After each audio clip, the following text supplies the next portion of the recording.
Good afternoon and welcome back into the QB Huddle podcast. It is Tuesday afternoon. I am joined by both the co-hosts today, Lauren and Brandon. I don't know which one of you are on my left or my right, so I kind of stray away from saying that, but I think the names are down there so we know who's who.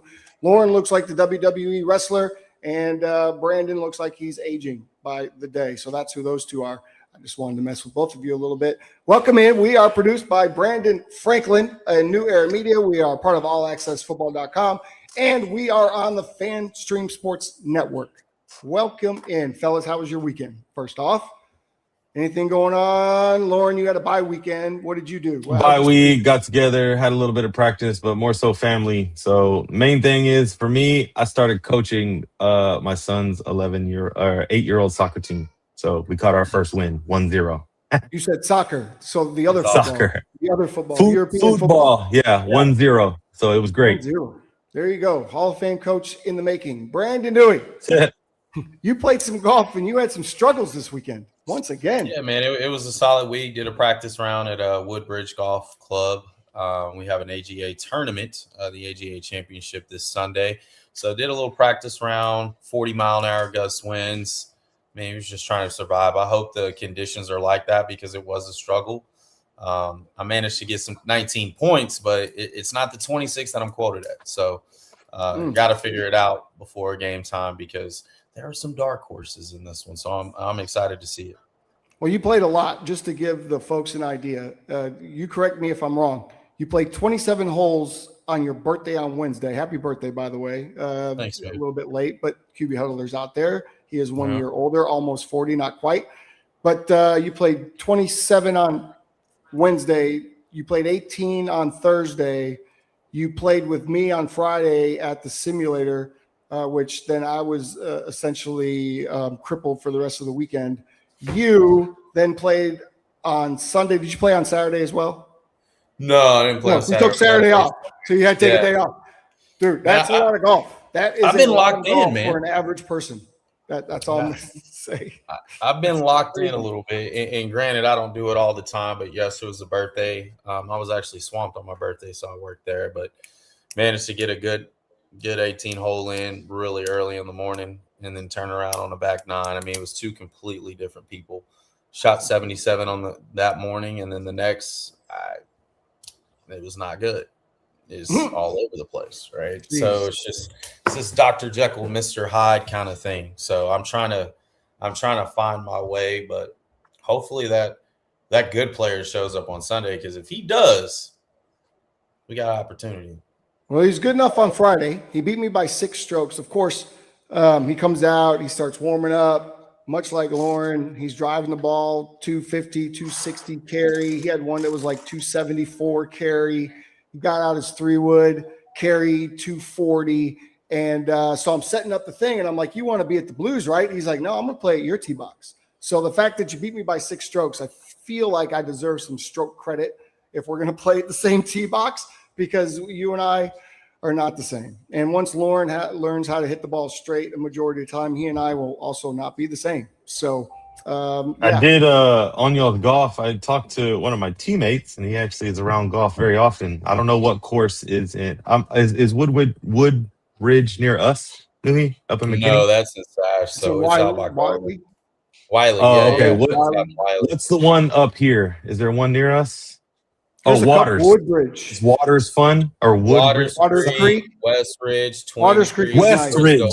So Westridge, he was inviting me out too. He said, you got a couple buddies. I think he said, he's like, yeah, his name is, I think it's John. He works freight for me, so I don't see him too often. But anyway, he said he could probably get me some tee time sneaking in. He does golf training and stuff. So he's personal trainer. But he's in Carrollton. And he was like, if you and your buddies, I guess some golf course in Carrollton. He said, if we're ever in the area. Okay. I got his number and everything and said, yeah, the guys I do a podcast with, we love to hit the course sometime, film while we're out there. He's like, man, he's super nice dude. So Jonathan, that's his name. Jonathan Knowles. Interesting. So cool dude. Well, there is an AGA tournament coming up this weekend. Lauren, you have a game this weekend against the historic Lone Star Pit Bulls. Yeah. I don't know why I'm laughing. That's not nice. They have been around for a long time. RJ owns that team. He also is a boxer, So don't get into any scrapes because RJ is the real deal, and you don't want that. Negative. Let's get into some real NFL talk because even though things have kind of died down, we had that exciting couple of days 2 weeks ago. We had a few transactions that were pretty big this week. Wide receiver wise, we got 2 of them. We got Kirk was signed by the 49ers. Brandon, interested on your thoughts on that? Just a 1-year deal.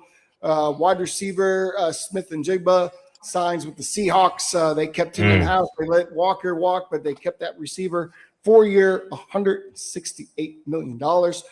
Travis Kelce, who we all thought might retire towards the end of last year, 3-year, $54 million deal.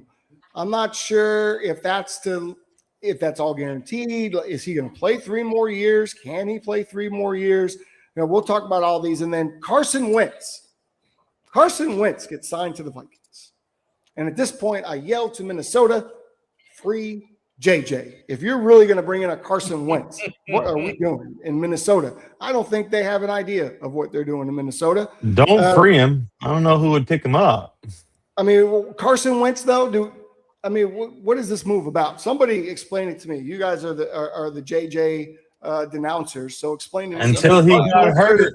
Number 2, what's going on? Until Wentz got hurt with the Vikings when he was there, he was playing pretty solid. So I can simplify it. He throws the ball in rhythm. When's the last time Carson played? I haven't seen him play for a minute. He's pro. He throws. He played when JJ got hurt. Decisive decisions. He did throw play some errors in there, but it's a little bit more last year than what they were seeing. Again, Minnesota does not have time to develop a quarterback. They are in a win now situation. They did. No, it's 2 years ago. Well, this is situation 2 years ago. A few other places, he'd have been fine. This is a 14-win team that was just 1 win away from the playoffs again. They gotta go, and that star is their quarterback. They got to make that happen. They need a guy who can push. So this is who can push it. This has got to be the end. I mean, like, I don't think it's the end. I feel like JJ McCarthy's never going to get off the ground. He's young. If he has the willingness to learn and grow, it's no fault to this guy. He just was not ready, and we all saw this. I mean, I think it was a desperate move to pick him in the first round. With a guy who didn't have enough volume in college. Again, we said that. He averaged 19 passes a game his entire career. I dislike brother. That's. I mean, I get it. We need more, right? It's a Trey Lance situation. I would say this was a reach, and Stetson Bennett was my comparison. Like, just because you won a championship and things like that doesn't mean you're ready for the NFL. You just had a good team around you in college. Don't have time to coddle it or develop. You've got to go now because your defense is. And good. that's not Brian saying Flores everyone does gone it in the next 2 years, right? It's not saying everyone does it either. That's not a knock on him. Not many quarterbacks even get put in that position, but the ones that do, very few like climb out and battle it. Yeah. Jaden Daniels, you're seeing the effects now, right? Year 1's great, but CJ Stroud, like. All these guys didn't have time to develop. They were just in good situations where good things happened for him year 1. Drake May, in my opinion, is the opposite. He intentionally sat 8 games. You know what I mean? He sat with Jacoby Brissett, pro's pro. He learned, and then he got a full offseason. And McCarthy, I don't say he got a full offseason because he's hurt, man. He's been hurt. He's been banged up. And maybe someone gives him a chance. I mean, come on, Trey Lance is still a backup. It kind of sucks. The Chargers, I think, did sign him because if McCarthy was free, I'm sure your guy would go and scoop him up as a developed quarterback. Here's my thing with him. What did you do year 1? I know you were hurt. I know you showed flashes, right, in that 3rd preseason game. You had a meniscus tear. What did you do year 1 to really prepare yourself, right? You had no pressure. So is that being in the film room more often? Is that seeing what Sam is doing at a consistent rate? And he was a former number 1 first-round guy. Like, what did you see? He had a front row seat. What he did last year doesn't replicate what he did. We're glossing over. We want to gloss over the fact that when Sam Darnold was there, they had a very healthy team the whole season. When J.J. McCarthy got the keys, half the offensive line was hurt. The running back was hurt. Half the defense got injured. Like I'm with you that he didn't play lights out. He didn't come in and play like a first rounder should play. Sure. I get that. He had moments, but at the same time, the pieces around him weren't the same as what Sam Darnold had the year before. I would argue that they were better. Everything starts up front. You're saying injuries. So, I'd say they were better. How do you cover up a bad offensive line, Tim? That's what I'm asking. But they weren't a bad offensive line with Sam Darnold. They were injured. But how do you cover up a bad O-line play? How do you? How do you get the ball out quick? Okay, but that's ball not out quick, JJ, right? I mean, you can make up for that. Listen, the 49ers offensive line, and I hate to revert to my team, but dude, they play with a bottom half type offensive line, and they don't get a lot of sacks. Right? The ball's got to get out, man. And in that type of offense, it was a little more vertical. He's got to revert to some things and just, hey, take your outlet. Don't forget about the fat chick in the flats. You got to feel bad for JJ. I feel like cover it from bad O-line play. I hate when people just put it on the O-line, man. It's the quarterback and understanding how to get rid of the ball under 3 seconds. You've got to find a way. And I would say coaching. I would agree with you, Tim, on the coaching, but I can't do it because there's rough film on JJ where you're staring down your check down guy. Yeah, you're following him across the field on the drag. 90 mile an hour I agree. He wasn't, like I said, he wasn't playing lights out, but he is. I stand by this, and I don't think we'll ever get to see it. But I think he is a guy that could grow into a franchise quarterback and lead a team because he has shown a clutch ability. He has shown the ability to lead men. He's shown all the intangibles that you need. Maybe he wasn't ready yet, but now I don't think he's ever going to get the chance to do that. I wouldn't say he led men. I think he will. I wouldn't say he led men. I mean, if you can lead at Michigan, you are a leader of men. Period. There's no question. I think there was a coach there that was the true leader, and that shows a lot when you have a coach that's in your corner like that. You know what I mean? But like you said, man, you average 19 passes. Like you're leading maybe by example, but you're not leading through performance. And in the NFL, performance is what matters. Not unless you're Dak Prescott, because then you can just be man of the year and lead by example, and they'll pay you millions of dollars. But JJ McCarthy isn't JJ McPrescott. And unfortunately, the situation mattered, and for him, it mattered on the opposite end. He did. I'm with Newhey, man. You had the keys to a Ferrari that was driven a certain way the year before, and you didn't drive it the same. So it's partially on him as well. It's just making those simplified reads, getting rid of the ball on time. A lot of rookies get killed by it because of the RPO system. They don't know how to shuffle back to the second and third read if it's not hot. They don't know how to communicate at the line of scrimmage. And yes, these are NFL guys, and you can hear, but they're pros. They should know. Like, man, you can go on the all 22 and watch, and nobody's communicating. There's a ton of that going on. Like, hey, where are we pointing? And then you got a guy like Phillip Rivers that just rolls off the couch and goes into a hostile Seattle stadium and takes them down to the wire, who, by the way, are the Super Bowl champs. Right. The dude just rolled off the couch. And look how much he was doing at the line of scrimmage. There's a way to do things. But that's the thing. It's an art, and it's lost. That's the thing. What did McCarthy do in the year off? He just had to replicate what was a future Super Bowl champ. And you had the best seat in the house. Any of that.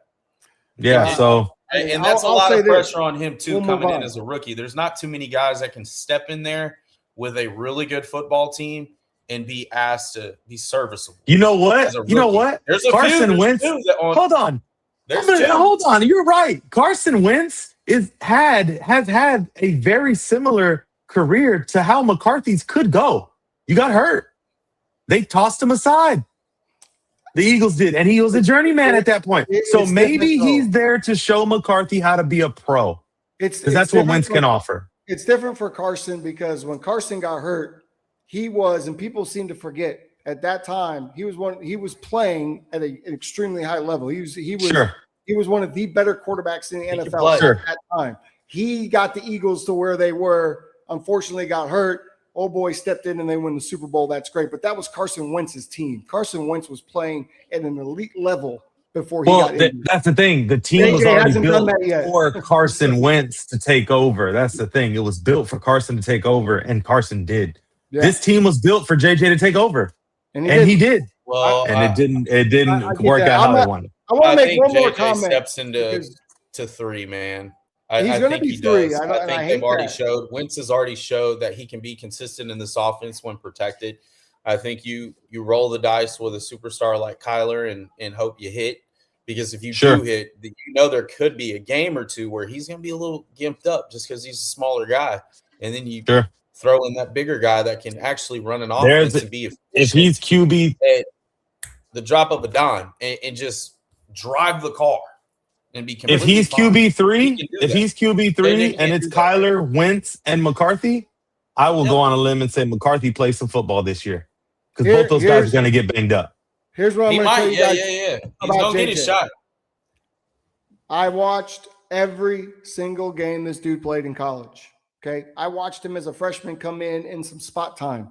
And I knew then, if Newey could look back at his text messages years ago, I was telling him, Michigan's got a quarterback. We finally have a quarterback. His name is J.J. McCarthy. It had been a long time since we had one. You guys keep referencing the fact that he only threw the ball 12, 15 times a game. Those 12 to 15 times a game that he was asked to throw the ball were in big moments. We're 3rd and 15. We're 2nd and 20. We're, 3rd and goal from the 15, from the 12, from the 10, whatever it was. He was being asked to hand off. Oh, this is a huge moment. We need you, JJ. And he would come through more times than not.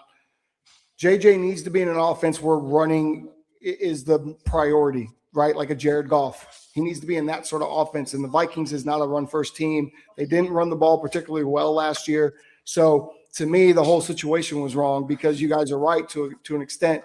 He's not a let's spread it out and throw the ball around the field type of guy because he's never had to do that. So to me, Minnesota's not a good fit unless they become a run-first team. That's where JJ needs to be if he's ever going to have success. I don't think he's going to get that. So I think he's going to be a casualty that we see a lot of young quarterbacks go through, unfortunately, in my opinion. We'll see what happens. I'm with you on the situation matters, but the tough part is the situation you're referencing. Those are leaving very quickly. Even the run-first offenses, like the Purdy's that they're in, like a Goff, you got to be able to read that field and make decisions as well. So though you're a run-first type like Sam Darnold or even the Patriots or Drake May, you got to be mobile. He's mentioned it before. And the mobility with the field read, it just doesn't all mesh. McCarthy's got to figure it out. And it could be the situation, but Minnesota is a run to open the pass. You know what I mean? But at times they get pass happy. And I just think it's on a lid now. So Carson can show him how to be a pro, and another team will hopefully give him a shot to compete for a quarterback spot. But we know how it goes. You got to want to be a QB too. So yeah. Don't forget that Carson didn't really they had the one game. I think he had a really nice drive, but Carson was really struggling too. He was getting his ass beat back there in the pocket, and the Vikings couldn't run the ball. So to me, all that played a factor. Anyway, let's move on because I don't think anyone cares about JJ except for me. And on the Kelce, that's the Kelce one dropped. Stood out to me. This is a Jason Witten type contract. Remember his last 2 years, and he got, I think it was like 12 or 13 mil each year, but it was kind of 1 year deals. Every year he would restructure. He signed because there is good news with Patrick Mahomes. That's how I take that. He is moving along just well, and he finally worked in that contract because it doesn't really make sense to sign Travis Kelce to 3 years. It doesn't make sense to sign him for 3 years unless you've guaranteed that money. You want to pay him a lot, but you want it to be cap friendly to keep him in. And that means if he retires after one, he's still getting his money. That makes sense to me. Otherwise, 3 years, I don't see Travis Kelce playing for 3 more years. I mean, he's slowed down quite a bit. Yeah, he can still catch the football, but he drops balls now, right? He seemed distracted since getting with Taylor Swift to some degree. I don't know. That's how it kind of looks to me. Brandon, what do you think? Do you agree that this is probably a salary cap friendly type thing? And it definitely. He's not going to play 3 years. And I think they need to go and find a tight end in the draft to help him develop somebody. So there you go. His time is winding down, but it's good to see him come back. I mean, that does, actually raise the question, hey, is Patrick okay? Is he going to be all right? So, they want to have that last taste, the last dance, man. If they can get 1 in 2 years, great. If not, then he's going to ride out. But it's good to see him back playing football because he didn't want to go out like that. Right. Nobody does. Right? That's what it comes down to. He's a baller, bro. He's a baller. Yeah. He wants to play football still. I'll give him 2 years unless they win the Super Bowl this year. If they somehow finagle that, rebuild, Patrick is healthy, they win it this year, I think he rides off in the sunset. because is there a better way to retire? Because I see him maybe given 2 years, unless in that second year they knock on the door and he's like, yeah, we can still get there. Who knows? But I like your idea, Brandon. Draft a young tight end and let Travis develop him, because Travis plays from the neck up now. He's not as athletic as he was 5 They years do. They do like what's his name? He was hurt last year. Wiley. Is it Jason Wiley? He's a big guy. He plays tight end for them. He got hurt, and then you also had, was it Noah Gray? Yeah, I think he's one of their guys. Wiley's the one I think they just drafted. I think last year, or the year before that. So there's the he's guy supposed to be there. So. Are they? But again, Kelce's performance dipped, in my opinion, the last 2 years because the receivers were all hurt. When they know that Kelce's your only number one option, it becomes a lot harder. Yeah. So yeah. But I mean, look at the other signings, man. Look at Christian Kirk. I don't know how you feel, but I was pretty excited because I don't like Christian Kirk, but this is a good fit. He's not asked to be the guy. He is. He's a really good player. Is him and Mike Evans enough to make you guys actual contenders in the West with what the Rams and the Seahawks? I mean, we were contenders with the guys already were last year, so I don't think this is.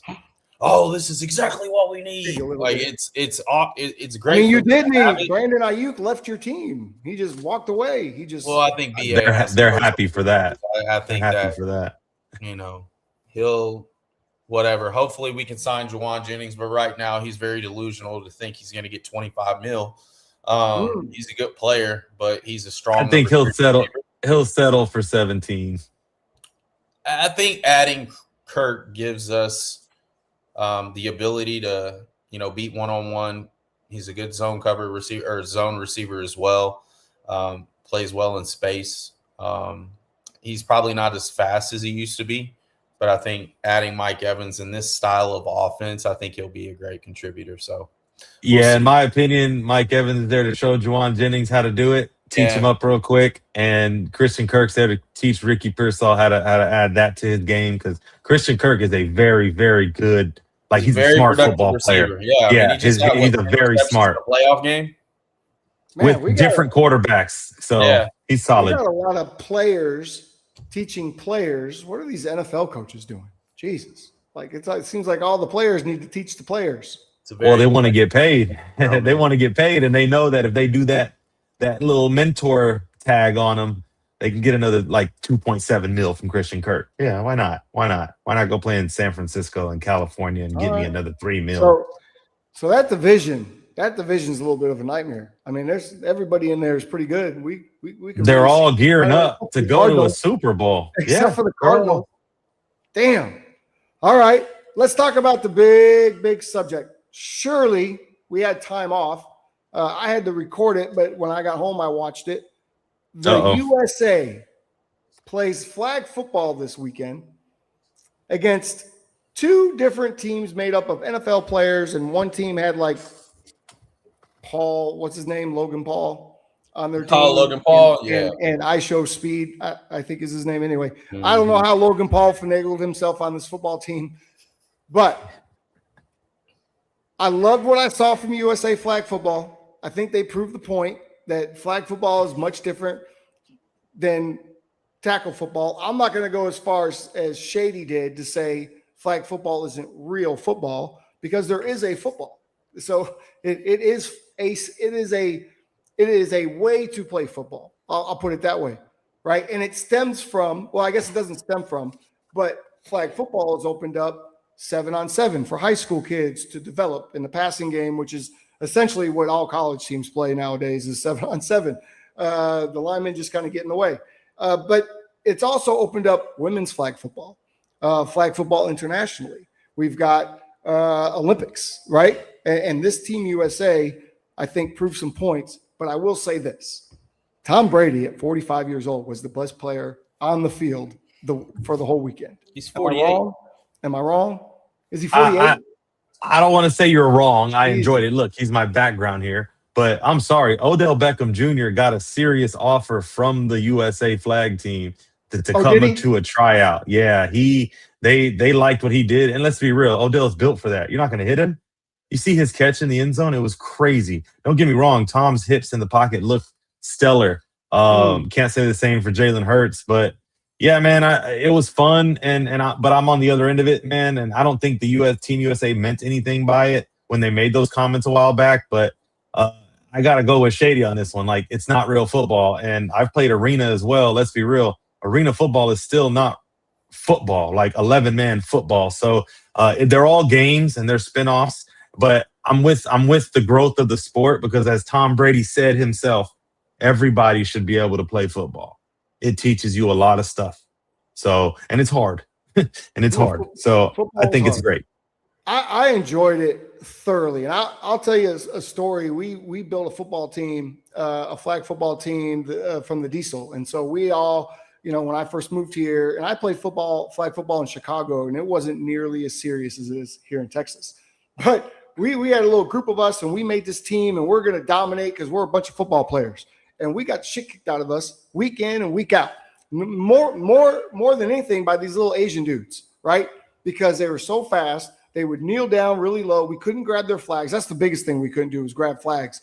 But then they were running all these plays where they're triple optioning each other, and then this guy throws it over. And we didn't know the rules, right? So we don't know what's going on. I saw a lot of that on Saturday to where, they had meetings for like 2 days. They had one practice. Nobody knew the rules. And you could see the different type of offense, and Greg Olson mentioned it. USA or the NFL players are playing a 7-on-7 offense, and they're playing a flag offense on the flag team. Brandon, you've had this same experience building a team full of college football players. Like, we're going to dominate. And what happened? Yeah, man, we had a few pro players that played in the NFL. We had some guys who played in baseball.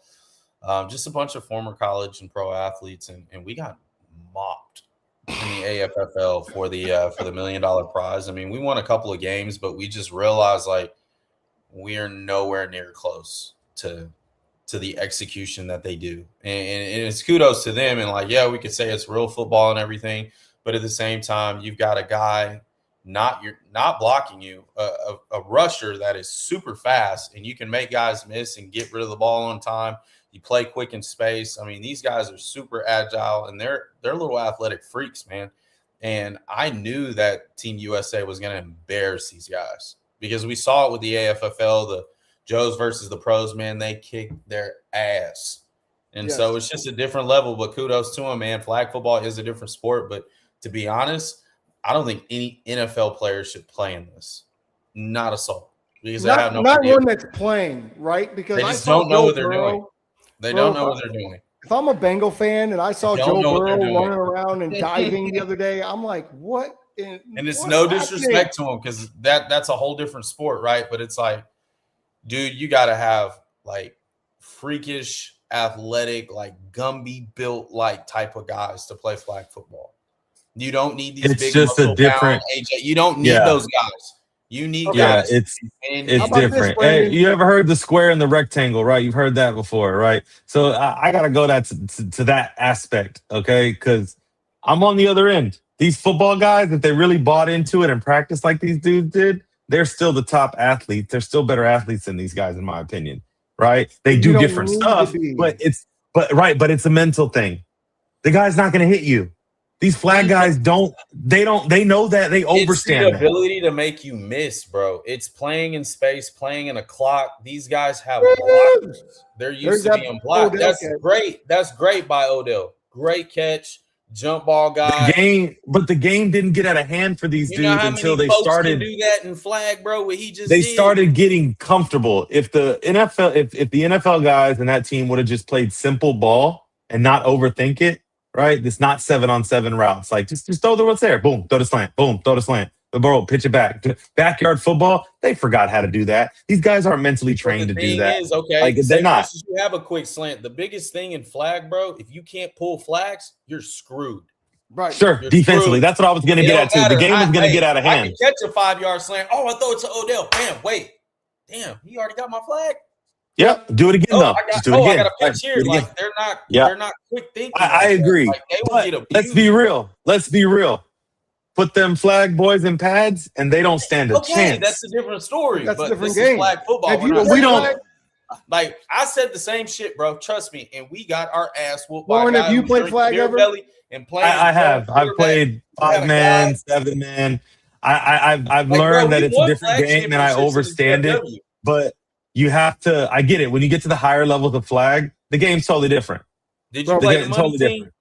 Brandon and I played on a team that was local. Frankie here. and the Webbs and all that. I know how it goes. Frankie's the best flag player, probably, or was the best flag player in DFW for a long time. Right? He played with Jarrell Norton's up there, but these are all guys that were on Team USA, like Corey Webb. They were all on the USA team at one point, you know. Yeah, so now they also can bend.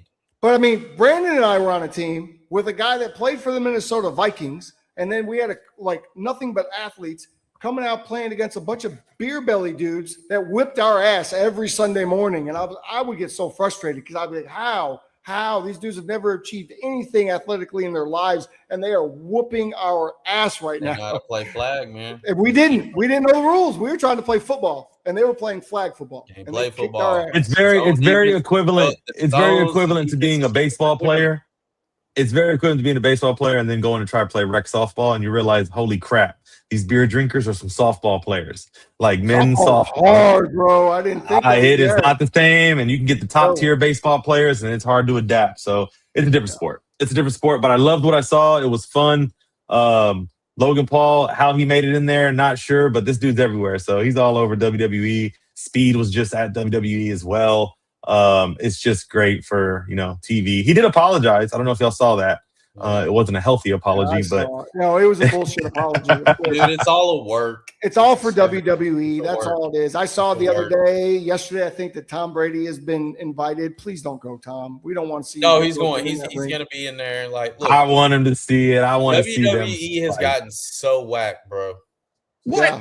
I'm leaving right now. No one believes that Tom Brady is going to fight Logan Paul in real life. I'm a WWE historian. It's great. It's great. Then it's great right now. Let's not get off on that tangent.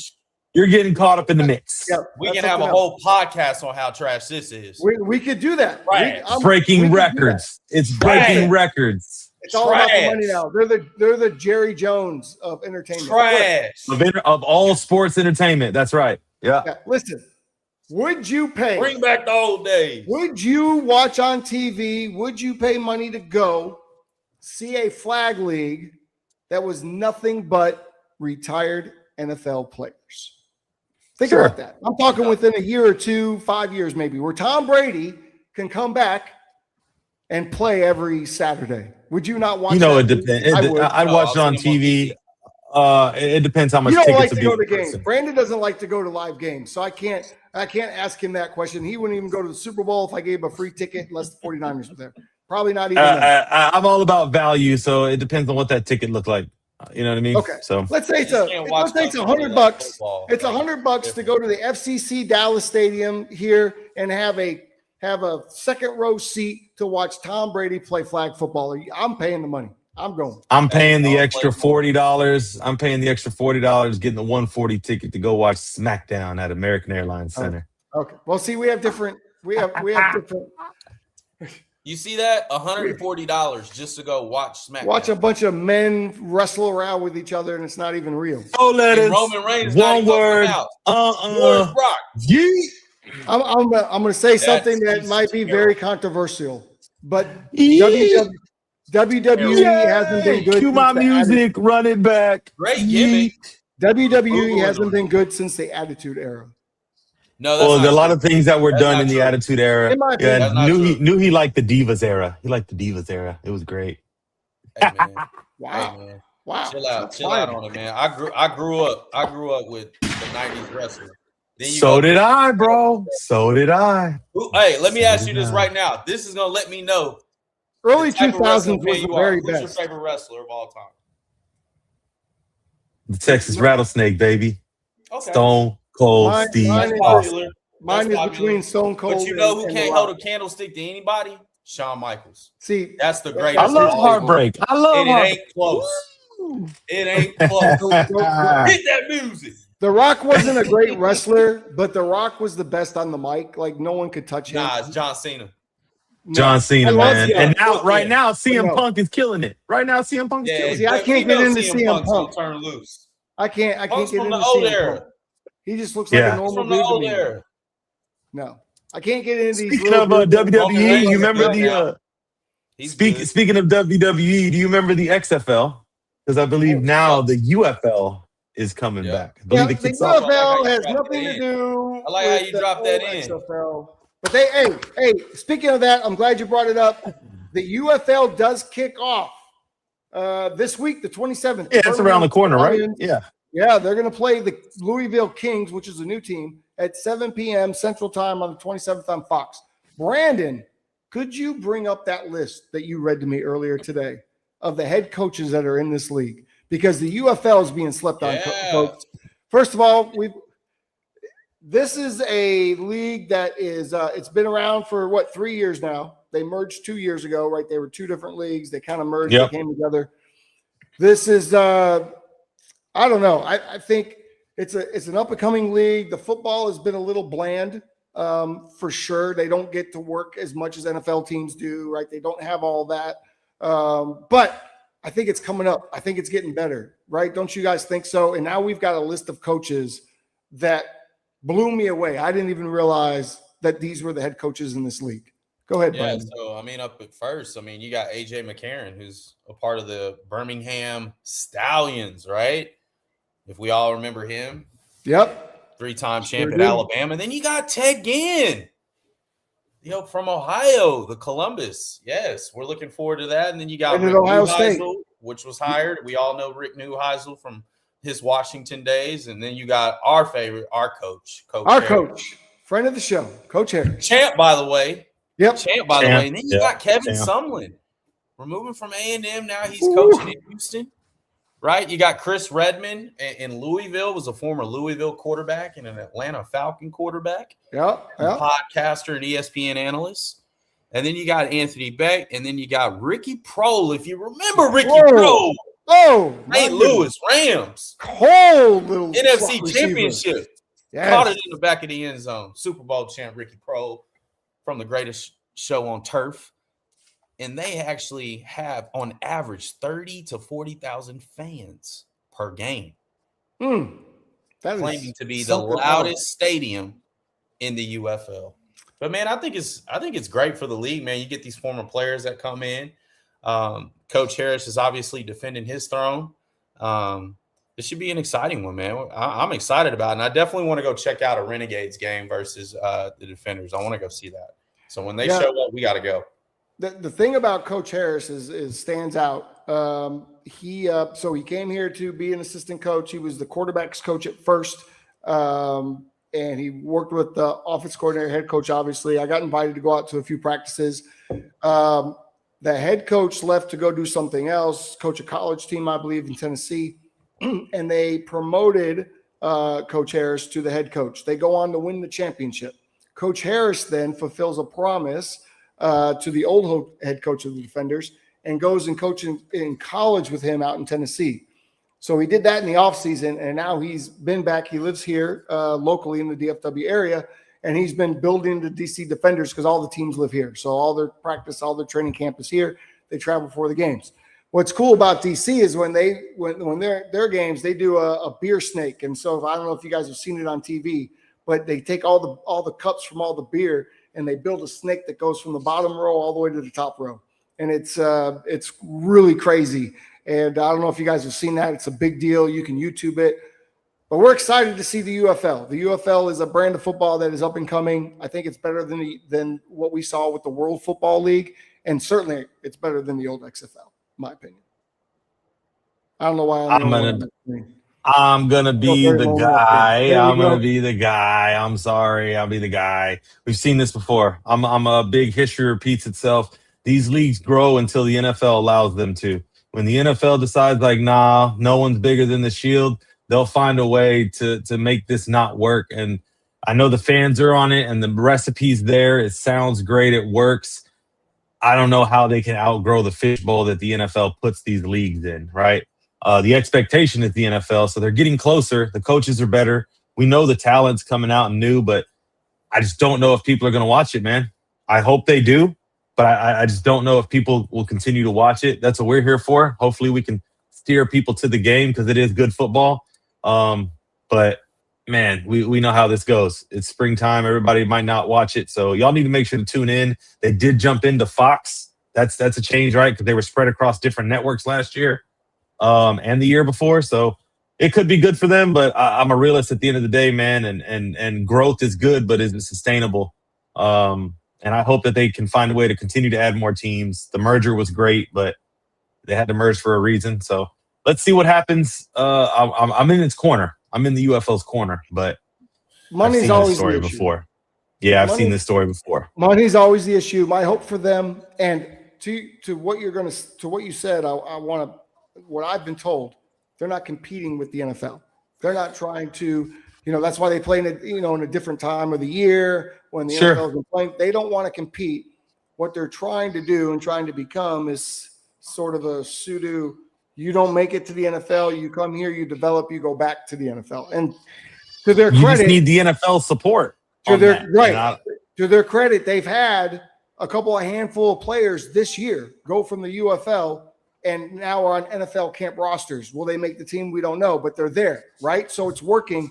The question is, and what the NFL should look at, in my opinion, and I think that there is these talks, is that they jump in, they help develop that brand of football, and they use it as a true minor league type system or development system for them, because arena football gone. College football isn't really a developmental game anymore, right? It's all about NIL, money, money, money. But this is true development football. And if you want to grab, a guy that, isn't seen and you're looking for a diamond in the rough, this is where you get him, to me. I'm on a limb here. And I think that we could all use some more football. You need to run. If that's the case, you need to run this season like the G League would run. Congruent. So you need somebody right now. Someone's banged up. Someone's hurt. You can go take someone right now, because you can't make a decision on somebody in the spring. Yes, they can go to your NFL camp, but this is a perfect opportunity for guys to be ready now. You know what I mean? Like that would have to be that the NFL owned it. The NFL showed it. The NFL was in it 100%. Hey, look, we already got Thursday night football. We've seen some Saturday games, some Sunday and Monday. I think Friday night is perfect for the UFL. Run it congruently, pick you a sister team. Now you got some expansions. It's a G League, essentially. So the NFL needs to just get behind it. But we know the UFL will also be stingy and be like, no, we don't need the NFL. This business affects what we want. So I don't know much about the G League in basketball, but I'm almost certain that they play in the summer after the NBA season. Or do they play during the NBA season? Because I thought the G League played opposite of the NBA. So there's a summer league, and then there's also the league. The G League that plays at the same time. Mm-hmm. Okay. Yeah, I think it's even a different name now too. It might not even be the G League. Gotcha. But. All right. Well, listen, we've got one more subject to talk about, but we're on a tight time schedule today. We started a little bit late. Apologies for that. But we do have this subject. I want to bring it up. I want to tell you what it is, and then maybe we can get to it next week. And we need topics because the free agency transactions are dropping considerably, but we want to talk about football. So here's one of the subjects that we'll have are the $50 million+ quarterback contracts sustainable if balanced teams prove to win more. For example, a quarterback that only makes $20 million wins the Super Bowl, as opposed to a $50 million quarterback in the biggest market that can't even get to a playoff game. So that's the conversation that we'll have. Dak Prescott, Joe Burrow, Jordan Love, Trevor Lawrence, Jared Goff, Jalen Hurts, all in that conversation. Jalen, the only one to have a Super Bowl under his belt, by the way, in that. So a lot of feeder. I have a feeling there'll be some banter on that, and we won't necessarily see things all the right way. But I'd like to point out that Jalen Hurts threw 2 interceptions in flag football this weekend. So that's because he plays real football. Okay, yeah, that must be it. So that'll do it for us for this week's QB Huddle. We appreciate all the QB Huddlers that are hanging out with us in the offseason and keeping football talk alive. We just love to talk about it, so we're going to keep you with us. We forgot about Dubby. I forgot to give you a Dubby. If you want some Dubby, Blue Raz. You hear that? You know that I've been drinking it. I haven't sent Brandon any yet. It's because I'm lazy. I haven't sent Lauren any because I'm lazy. But there's the barcode, w.gg.com/QB Huddle. You'll get a 10% discount. We will be back next Tuesday morning. We will be able to break down some of what we saw in UFL action, and we'll talk a little bit more about these quarterbacks and see what kind of conclusion that we want to come to. And maybe there might be some more flag discussion because that seems to be all the talk right now throughout. But that'll do it for us. Thank you to our producer, Brandon Franklin from New Era Media. Thank you to allaccessfootball.com, and a shout out to our network over at Fan Stream Sports. Brandon Lowe, anything to say before we jump out of here? Oh, man, it was good, man. It was good stuff. We had I'm over 200 I'm looking forward to next week. Appreciate everybody who tuned in. Yeah, I'm looking forward to next week, man, because I love the overpaid and underperformed talk, and that's what that jumps into. 50 million plus quarterbacks, man, come on. And you're underperforming? Man, we already know who at the top of that list. You said it, but I'll leave that till next week. Okay. All right. Is Odell Beckham or Tom Brady going to get contract offers this week based on their performance over the weekend? That's my last question. No. Odell will get an invite for sure. With the flag, guys, please. Yeah. Don't go out there and get embarrassed. Just stick with the flag, guys. Yeah, let the flag guys. You always need to throw it up guy. You always need just a throw it up guy, and Odell can fill that role. They have 10 of those. Odell just flew above about 8 of them. Yeah, there's about 10, 15 guys that can do that. I think Odell. You know that, right? I do, but they didn't do it. Odell did. Look at this, man. No, look how small the ball is, though. Let's point. But it's against pros. He a beast. It's against pros. Wow. I mean, don't get me wrong, but I'm just telling you, he is. Give us the flag guys, man. I'm just saying. There's a couple of guys that are built just like him that can do that. I know this much. I've seen it. I don't care who plays on the USA team, NFL players, not NFL players, but if you don't win gold, that would be a complete and utter embarrassment because the rest of the world is not where we are in football. Not even flag football. Some of those China do. Be alert. I know. The tough part is over the next couple of years, man. The flag blueprint will be out. The plays will be on everywhere, and you can run it however. And then it's just to the point is what's your craft. And when you see people outside looking like they're doing the twist at 3 feet tall, that's because they're practicing for flag football. Okay, they're just running up and down, doing ladder drills, dipping, dodging, diving, and the game's changing.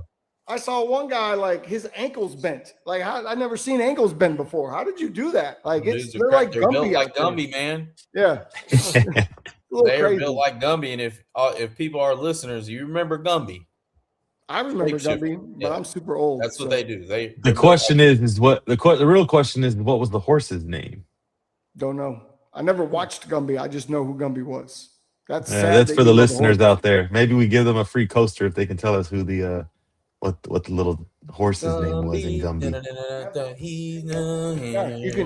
I'll send you a coaster with my face on it. I think I know the answer, but There you go. All right. We said we were going to get out of here, and we're going to get out of here. No. So, thank you for paying it. Thank you for logging in, watching. Make sure to subscribe if you haven't. We'll be back next Tuesday. So until then, keep those chains moving, folks. We'll see you. Y'all, like Tyreek. Peace.